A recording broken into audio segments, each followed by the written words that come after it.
Alors bonjour chers souscripteurs de la vraie droite, j'espère que vous allez bien. Troisième vidéo de la semaine, quand j'ai le temps j'en fais une troisième, c'est du bonus pour vous, puisque vous avez la gentillesse de me soutenir financièrement, et donc pour les autres, vous avez le lien dans la description si vous voulez les rejoindre.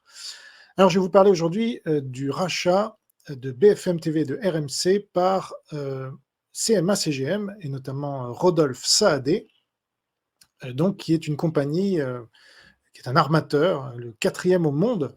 Et donc, on va voir si ça impacte le média, notamment BFM TV. Bon, RMC, c'est un peu moins écouté, encore qu'il y a un peu les grandes gueules.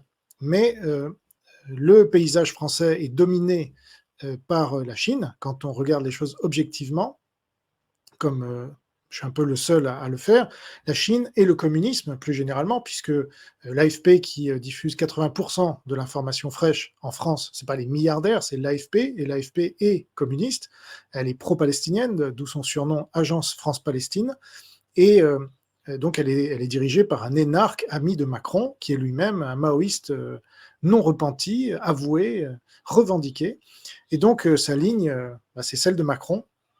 Donc, BFM TV avait des accords, enfin BFM plus largement, avait des accords avec le Parti communiste chinois, hein, direct.